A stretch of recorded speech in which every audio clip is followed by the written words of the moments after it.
کہ اللہ کریم نے قرآن مجید میں ہمیں یوں سمجھیے زندگی کو آسان بنانے کا ایک فارمولہ عطا فرمایا، اور کیا فرمایا؟ وَقُولُوا لِلنَّاسِ حُسْنًا، اور لوگوں سے اچھی بات کہو۔ آپ یقین کریں جس نے اس فارمولے پر عمل کر لیا نا، اس کی زندگی آسان، اس کی فیملی خوش، اس کے دوست راضی، وہ ہر جگہ ترقی کرنے لگتا ہے۔ اب آپ خود دیکھیں، ایک دکاندار ہے، سودا بڑا اچھا ملتا ہے، مگر جب جاؤ اس کی زبان پر سختی ہے، گالیاں ہیں، جھاڑتا ہے، سودا ایسے دیتا ہے جیسے بھیک دے رہا ہے۔ ادھر گاہک جائیں گے، یا ایک ایسا دکاندار ہے جو ہر آنے والے گاہک سے محبت سے بات کر رہا ہے، پیار سے بات کر رہا ہے، طبیعت بھی پوچھ رہا ہے، بندہ کہتا ہے بڑا با اخلاق ہے۔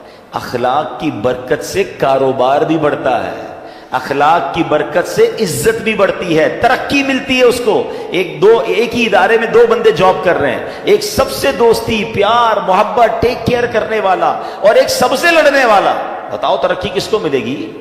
با اخلاق کو ترقی ملے گی۔ یعنی یہ وقولوا قولا، یہ جو فرمایا نا قرآن کا جو حکم ہے کہ وقولوا للناس حسنا، لوگوں سے اچھی بات کہو، یہ آپ کے کاروبار میں ترقی کروا دے گا، یہ آپ کی نوکری میں ترقی کروائے گا، یہ آپ کی عزت میں ترقی کروائے گا، یہ آپ کے فیملی میں محبتوں کو بڑھائے گا۔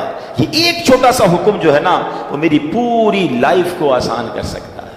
لیکن لوگوں کو یہ بات سمجھ نہیں آتی، کچھ لوگوں کے منہ سے پھول جھڑتے ہیں اور کچھ لوگوں کے زبان سے انگارے جھڑتے ہیں۔ انہیں احساس نہیں ہو رہا کہ میں کتنوں کا دل توڑ رہا ہوں، کتنوں کو تکلیف پہنچا رہا ہوں۔ کاش یہ بات ہمیں سمجھ آ جائے۔ میرے پیارے اسلامی بھائیوں، اب ایک اور واقعہ سنیے، نبی پاک کے سمجھانے کا انداز، ایک ہمارے سمجھانے کا انداز، پتہ نہیں ہے نماز کیسے پڑھتے ہیں، پتہ نہیں ہے تلاوت کیسے کرتے ہیں، پتہ نہیں مسجد کا ادب کیا ہے، ایسے ڈانٹ کے سمجھائیں گے کہ بندہ پہلے ڈر جائے۔ اب پیارے آقا علیہ الصلوۃ والسلام کا دور ہے، اور وہ حضرت معاویہ بن حکم سلمی رضی اللہ عنہ، صحابی رسول ہیں، اپنا ہی واقعہ بیان کرتے ہیں۔ کہتے ہیں میں شروع میں جب اسلام میں نماز فرض ہوئی نا، تو نماز کے دوران باتیں کرنے کی اجازت تھی۔ یہ حکم بعد میں آیا کہ اب نماز میں بات چیت نہیں کر سکتے۔ وہ کہتے ہیں مجھے پتہ ہی نہیں تھا، نبی پاک علیہ الصلوۃ والسلام کا حکم آ چکا تھا اور مجھے پتہ ہی نہیں تھا کہ یہ حکم آ گیا ہے، میں اس دن وہ نہیں ہوں گے محفل میں۔ تو کہتے ہیں میں آیا اور نماز شروع ہو گئی، نبی پاک علیہ الصلوۃ والسلام نماز پڑھا رہے تھے، میں پیچھے نماز میں حاضر ہو گیا۔ تو کہتے ہیں چھینک آئی ایک شخص کو، تو میں نے کہہ دیا یرحمک اللہ نماز کے دوران۔ تو صحابہ کرام کچھ تھے جنہوں نے مجھے بڑی تیز نظروں سے دیکھا، تو مجھے پتہ ہی نہیں تھا کہ بات نہیں کر سکتے۔ میں نے کہا کیوں دیکھ رہے ہو مجھے تیز نظروں سے؟ نماز میں ہی وہ کہہ رہے ہیں آپ مجھے کیوں ایسے دیکھ رہے ہیں؟ تو اب لوگوں نے اپنی ران پر ہاتھ مارا کہ اب مجھے سمجھ آیا کہ مجھے خاموش کرنا چاہ رہے ہیں، یہ بول نہیں رہے مگر مجھے اشارے سے سمجھا رہے ہیں کہ بولنا نہیں ہے۔ کہتا ہے میں نے نماز کمپلیٹ کر لی۔ جب نماز پوری ہوئی تو نبی پاک علیہ السلام نے مجھے اپنے پاس بلایا، اور نبی پاک سے بڑھ کر بہترین سمجھانے والا کون ہے، بہترین معلم کون ہے؟ کہتے ہیں نبی پاک علیہ السلام نے نہ مجھے ڈانٹا، نہ برا بھلا کہا، نہ جھڑکا، بلکہ فرمایا نماز میں باتیں نہیں کرتے، نماز میں تو اللہ پاک کی تسبیح کرتے ہیں، تکبیر کہتے ہیں، قرآن کی تلاوت کیا کرتے ہیں۔ کہتے ہیں بس نبی پاک نے بٹھا کر مجھے یہ سمجھا دیا۔ یہ بھی تو ایک انداز ہے نا، ایک بندے کو حکم پتہ ہی نہیں ہے اور آپ جناب اس پر چڑھ دوڑیں، یہ نہیں ہوتا۔ خاص طور پر اگر آپ نے اسلام کی بات سکھانی ہے، دین سکھانا ہے، پہلے ایک بات سمجھیے، اگر آپ اپنے بچوں کو نمازی بنانا چاہتے ہیں، قرآن پڑھانا چاہتے ہیں، یا آپ کسی نیکی کے کام کو پھیلانا چاہتے ہیں، تو ایک بار یاد رکھیں کہ آپ اچھا کر رہے ہیں تو کوئی ہے جو اس کو بگاڑنا بھی چاہتا ہے۔ جب بھی بندہ اللہ رسول کی بات کرے گا نا، تو اس کی یہ مائنڈ میں ہونا چاہیے میرا ایک دشمن ہے جو اس بندے کو دین کی طرف نہیں آنے دینا چاہ رہا، کیونکہ شیطان تو کبھی بھی نہیں چاہے گا نا۔ یعنی آپ سارے ماشاءاللہ جو مسجد میں آئے ہیں نا، تو ایک طاقت تھی جو آپ کو روکتی رہی، اور آپ اس کو یوں سمجھے چیرتے ہوئے آ گئے مسجد میں، ماشاءاللہ ایمان مضبوط تھا۔ لیکن ایسا کئی لوگوں کے ساتھ ہوتا ہے جو گھر سے نکلتے ہیں مسجد کے لیے، شیطان پہنچنے نہیں دیتا، یار اگلی بار جائیں گے، آج گرمی بڑی ہے، چلو یار آج رہنے دو۔ گھر سے نکلا تھا حالانکہ نماز کے لیے، مگر شیطان نے بدل دیا۔ تو آلویز جو دین کا داعی ہے اسے یہ سوچنا ہوگا، جو کسی کی اصلاح کرنا چاہتا ہے اس کو یہ سوچنا ہوگا کہ میں اصلاح کرنا چاہتا ہوں، شیطان دور کرنا چاہتا ہے، ہم دونوں کی لڑائی چل رہی ہے۔ ذرا سی میں نے سختی کی تو یہ بندہ شیطان کی مان کے دور چلا جائے گا۔ نرمی، پیار، محبت اتنا دو کہ وہ شیطان کی نہ مانے، آپ کی بات مانے اور اللہ رسول کی طرف آ جائے۔ لیکن اگر سمجھانے والا ہی سخت ہو گیا ہے، سمجھانے والا ہی ڈانٹنے والا ہو گیا، تو پھر تو بہت آسانی سے شیطان دور لے کے چلا جائے گا۔ تو یہ بہت ضروری ہے ان تمام لوگوں کے لیے جو ٹیچرز ہیں، جو والد ہیں، جو تنظیم کے بڑے ہیں، جو کسی کمیونٹی کے بڑے ہیں، کسی خاندان کے بڑے ہیں، اگر آپ کو اللہ نے مقام دیا ہے اور آپ لوگوں کو کچھ گائیڈ کرنا چاہتے ہیں you have to be soft.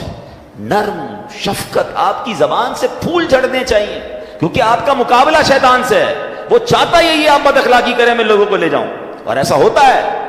کئی بدقسمتی سے دین کی بات کرنے والے بھی اتنے سخت ہوتے ہیں کہ لوگ پھر دین سے دور ہو جاتے ہیں. ایسا مت کیجیے, خدا کے واسطے ایسا مت. شیطان کھینچ رہا ہے اور یہ بندہ آپ کی بات سننے آ گیا ہے. اب تو پیار سے بات کیجیے, اب تو مسکرا کر بات کیجیے, اب تو نرمی کی بات کیجیے.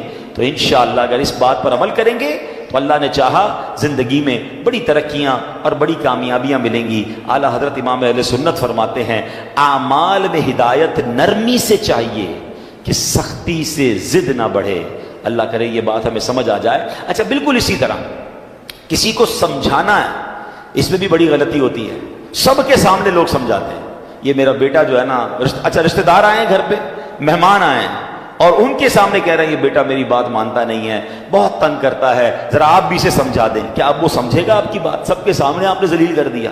بلکہ ہمارے ساتھ بھی ہوتا ہے کہ کسی بزرگ, کسی عالم دین کے پاس اپنے بیٹے کو لے کر لائن میں لگ کر آتے ہیں اور کہتے ہیں میرا بیٹا بڑا شرارتی ہے, مجھے بہت تنگ کرتا ہے, آپ ذرا اس کو سمجھا دیں.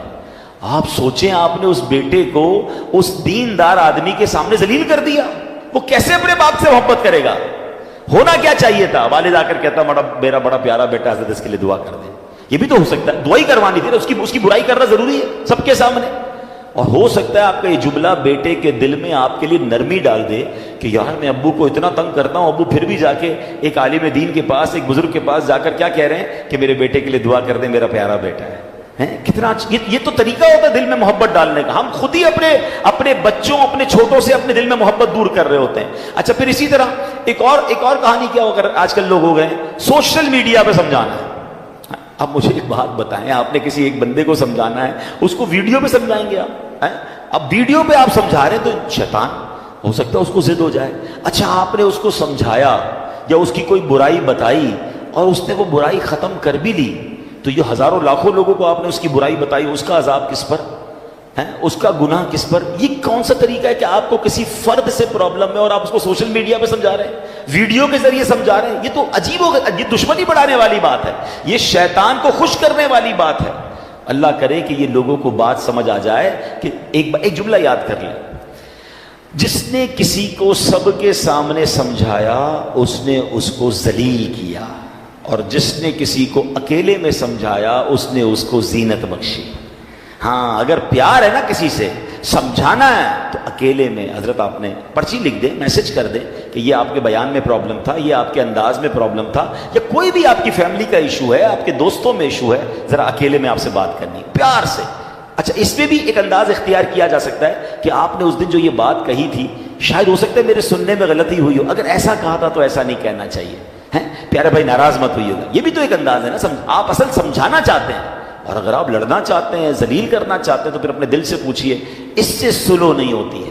قرآن کا حکم یاد رکھیے گا کہ لوگوں سے اچھی بات کہو. اب آخری بات بڑی کمال کی بات ہے, اگر آپ یہ سمجھ جائیں نا تو میں سمجھتا ہوں اس پورے بیان کا جو عطر ہے وہ اس گفتگو میں ہے.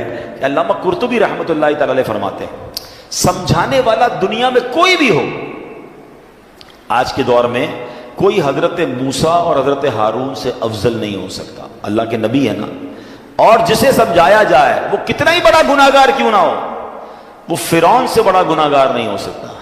بات سمجھ آ رہی ہے؟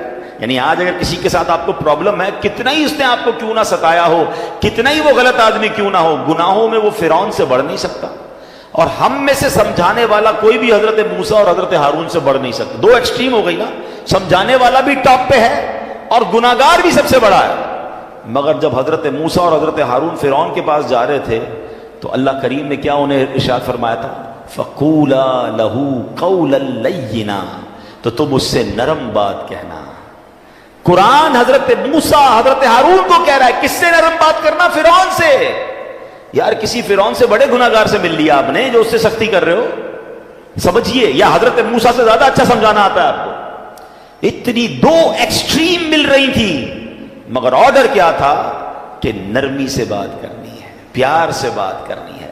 اللہ اکبر. اب یہ بات آپ سمجھ لیں, اگر آپ سمجھانا چاہتے ہیں یہ سختی سے نہیں ہو سکتا. آپ لڑنا چاہتے ہیں پھر وہ آپ کی مرضی ہے, وہ پھر آپ اللہ کو جواب دیں کہ آپ لڑائی جھگڑے والے ہیں. اگر آپ کے مائنڈ سیٹ میں یہ کہ یار اس بندے کی غلطی دور کرنی ہے یا اس کو ٹھیک کرنا ہے، اس کی تربیت کرنی ہے، آئندہ یہ نہ کرے، تو یہ کام نرمی سے ہوگا، سختی سے بگڑنے کا چانس ہے، دشمنیاں ہو جاتی ہیں۔ وہ ایک بات ہے نا کہ ایک بندہ کہیں جا رہا تھا، سر پہ اس کے کانچ کی چوڑیاں تھیں اور اس کا پورا ایک گٹھڑ تھا، تو ایک پولیس والا آیا کوتوال اور اس نے آ کر ڈنڈا مارا اس کو، کہا بتاؤ اس میں کیا ہے؟ کہتا صاحب تھوڑی دیر پہلے تو چوڑیاں تھیں، اب تو کچھ بھی نہیں ہے۔ یعنی آپ ڈنڈا مار کر پوچھ رہے ہیں تو ٹوٹ گیا جو آپ پوچھنا چاہ رہے تھے، وہ تو چورا چورا ہو گیا۔ تو ہم بھی بعضوں کا ڈنڈا مار کے جو ہے نا سیدھا کرنا چاہ رہے ہوتے ہیں۔ کہتے ہیں نا پہلے ہی مٹکے میں سوراخ کر دو، اب جتنا پانی ڈالنا ہے تو پانی نے لیک ہی ہو جانا ہے، پانی بھرنا نہیں ہے، اب آپ ڈالے جائیں پانی، اب آپ سمجھاتے جائیں، پہلے تو سوراخ کر دیا آپ نے، کسی کو گالی دے کر ڈانٹ کر ذلیل کر کر اب بٹھا کے سمجھا رہے ہیں، آپ اس کے مٹکے میں سوراخ کر چکے ہیں، اب ڈالے جائیں، وہ نکل رہا ہے، جو بھی ڈال رہے وہ نکل رہا ہے۔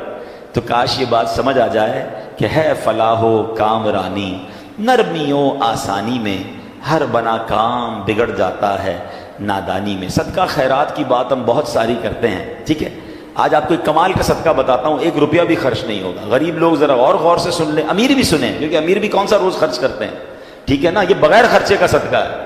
اللہ کے حبیب علیہ الصلوۃ والسلام فرماتے ہیں اچھی بات صدقہ ہے، ہائے ہائے، یعنی صرف مال سے صدقہ نہیں ہوتا بلکہ ہر معمولی چھوٹی سے چھوٹی نیکی بھی اگر اخلاص کے ساتھ کی جائے تو اس پر صدقے کا ثواب ملتا ہے، حتیٰ کہ مسلمان بھائی سے میٹھی اور نرم باتیں کرنا بھی صدقہ ہے۔ تو یہ صدقہ تو روز کیا کرے نا بھائی، بغیر پیسے خرچ کیے ثواب مل ہی جائے گا، میٹر چل رہا ہے۔ اور اب میں آخری جملہ کہہ کر اپنی بات کو ختم کرتا ہوں۔ جو عاشقان رسول ہیں، جو نبی پاک سے محبت کرتے ہیں، اس میں اس حدیث میں ان کے لیے ڈر بھی ہے اور ان کے لیے خوشخبری بھی ہے۔ اللہ کے رسول علیہ الصلوۃ والسلام فرماتے ہیں کہ بے شک تم میں سے مجھے سب سے زیادہ پیارے، سنو آقا فرمانے تم میں سے سب سے زیادہ پیارے اور قیامت کے دن میرے نزدیک ترین وہ لوگ ہوں گے۔ اب مجھے بتائیں، میں آگے بندہ نہ بتاؤں کون ہے، انعام کیسا ہے؟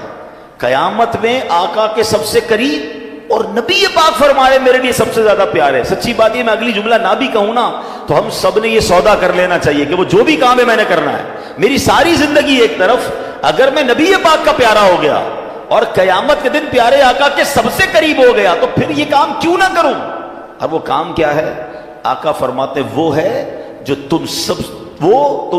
تم میں سے سب سے زیادہ اچھے اخلاق والے ہیں۔ جو زیادہ اخلاق والا ہے وہ آقا کو زیادہ پیارا ہے۔ اب غور کر لیں میرے اخلاق کیسے ہیں۔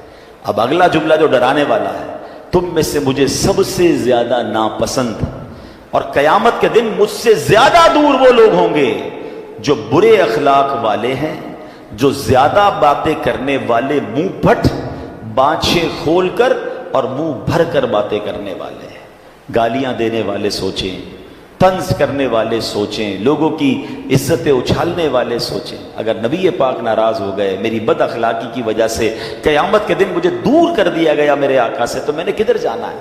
اللہ کرے کہ ہمیں نبی پاک کے اخلاق کا صدقہ نصیب ہو جائے، ہماری زبان سے گالی گلوچ ختم ہو جائے، طنز ختم ہو جائے، لوگوں کی بے عزتیاں ختم ہو جائیں، ہم جوڑنے والے بنیں، ہم توڑنے والے نہ بنیں۔